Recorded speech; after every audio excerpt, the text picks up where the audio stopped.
All right, moving on. You talk about Florida. It is a big issue, and that state has been dominant in the president-elect's picks now. A Florida man himself stacking his administration with officials from the Sunshine State, whether it's Senator Marco Rubio or Congressman Matt Gaetz, Congressman Waltz, Susie Wiles, his pick to be chief of staff. They're all Florida people, and Nikki Fried is also from Florida. But I will make a prediction now that there is no chance that Trump will be picking her for anything, as Nikki is the chair of the state's Democratic Party, and she joins us now. All right, good to have you back. I think that's fair, right?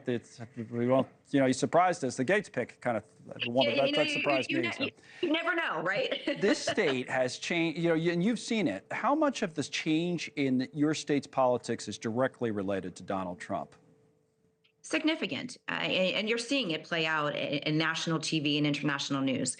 We've been telling everybody, we've been living under this Project 2025 as the lab rats of it for the last 6 years. We've seen exactly what Ron DeSantis did to this state, and Donald Trump was just continuing those playbooks here in the country. And so we are seeing a lot of the people that were involved in MAGA politics, now getting, that nod to go into the Trump administration. But it is chaos, and we are going to see it live out in front of our own eyes the next 4 years. Now, if you look at this, even as a Democrat, I'll put up those names I mentioned: Rubio, Gaetz, Wiles, Waltz. Is it fair to say that 3 of the 4 there, Rubio, Wiles, Congressman Waltz, those are qualified people by their resume, even if you disagree with them for their positions, and those are the type of people a president should, all right, this is who you're picking, and the question marks around Gaetz. Is that how you look at it, even as a Democrat? Yeah, I mean, look, Susie, was able to secure this re-election for Donald Trump. She's been an operative and a trusted, loyal soldier for Donald Trump and for the people in his inner circle. In fact, was brought on to even DeSantis's campaign in 2018 after the primary when he was losing to Andrew Gillum and saved that race for him. So she's a swift operative, and it makes sense as far as a loyalist inside of his administration.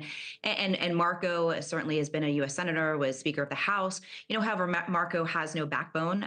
Look at if you go back through all of the debates between Marco and Trump and seeing just how they've gone after each other, it's going to be really hard for Marco to walk into, an international peacemaking conversation and actually get credibility from the people politics, though. You disagree. So you're criticizing him, but you don't think he's unqualified for the position. What about Gaetz? I don't think he's unqualified, as far as the resume, as far as what he has, his experiences. But I find that he's going to have a real problem getting into real negotiations and people trusting him. Okay, and Gaetz, we've even talked to Republicans that have questioned. I don't know if he even gets confirmed. So, you want to say anything quick about that? I want to ask you one other question about the future. Yeah, I think that, look, Donald Trump set out exactly what he wanted to do in this administration, and Matt has been prosecuting the Department of Justice for 4 years. So it makes sense exactly what Donald Trump wants to do in regards to the Department of Justice, what kind of revenge that he wants to and put out to the American people. And so when it comes to politics,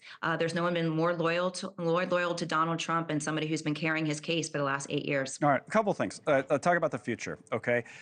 What's going to happen now? Rubio's Senate seat opens up. I wonder if you think a Democrat can even win statewide. I'll put up the X post, by the way, from Senator Scott, who thinks maybe another Trump would be a senator there, promoting Lara Trump as the representative of Florida.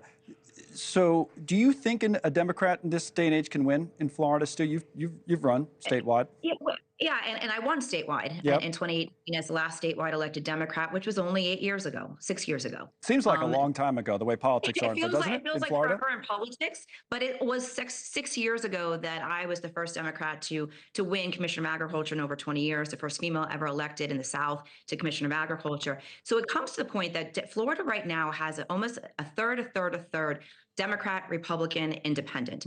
And so the key is making sure that those independents break for us. They have been breaking for us in 60-70% thresholds since the beginning part of 2023. Unfortunately, on Tuesday night, they broke for Donald Trump by 68%. Right. So if we get our message to the independents and have them break for us, everything is always possible here in the state of Florida. Okay, final thing here to ask about, just big picture, as you look at these vacancies be filled, and everybody, including us, having conversations about Gaetz and this one and that one and what the administration is going to look like. John Fetterman, the senator from Pennsylvania, just said something interesting, telling NBC News something to the effect, I'm looking at the quote here, that we need to, or Democrats, he says, need to chill out, stop freaking out over everything Trump does. What do you think about that in terms of how Democrats should be as an opposition party now for the next 4 years?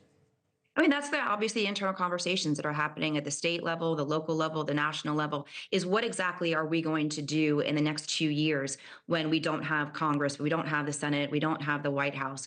And that's a real internal conversation. And one of it is, this is what the American people voted for. Thanks so much for watching. Just go to joinnn.com to find News Nation on your television provider. And don't forget to click the red subscribe button below to get more of News Nation's fact-driven, unbiased coverage.